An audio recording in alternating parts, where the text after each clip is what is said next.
Umar ரலியல்லாஹு அன்ஹு ஒரு கட்டத்திலே சொன்னார்கள், அபூபக்கர் சய்யிதுனா, எம்முடைய தலைவர் அபூபக்கர் சித்திக் ரலியல்லாஹு அன்ஹு. அவர் யார்? அவர் எம்முடைய தலைவரை விடுதலை செய்தவர். சுப்ஹானல்லாஹ். பிலாலை தலைவராக ஏற்றுக்கொள்கிறார்கள். குறைஷி குடும்பத்தில் பிறந்த உமர் அவர்கள் சொன்னார்கள், அந்த தலைமைத்துவ பண்பில் இருக்கக்கூடிய மனிதர் சொன்னார்கள், அபூபக்கர் எங்களுடைய தலைவர் பிலாலையும் விடுதலை செய்தவர் என்று. அல்லாஹு அக்பர். அல்லாஹுடைய மார்க்கம் தீன் அவர்களுக்கு கொடுத்த கண்ணியத்தை பாருங்கள். ஏழ்மையில், வறுமையில், அடிமைத்தனத்தில் சிக்கி இருந்த மனிதர்களை அல்லாஹுடைய மார்க்கம் மேன்மைப்படுத்தி அந்த தலைவர்களுக்கு நேராக நிகராக வாழக்கூடிய வாழ்வை அல்லாஹுடைய தூதருடைய மார்க்கம் அவர்களுக்கு கொடுத்தது. மக்காவில் அல்லாஹுடைய ரசூல் ஸல்லல்லாஹு அலைஹி வஸல்லம் அவர்களோடு வாழ்கிறார்கள்.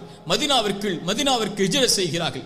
கடுமையான வேதனைகளுக்கு பிறகு மதீனாவை வந்தடைகின்ற அவர்கள் அல்லாஹுடைய ரசூல் ஸல்லல்லாஹு அலைஹி வஸல்லம் அவர்களோடு அல்லாஹுடைய ரசூல் கலந்து கொண்ட எல்லா போர்க்களங்களிலும் பிலால் ரலியல்லாஹு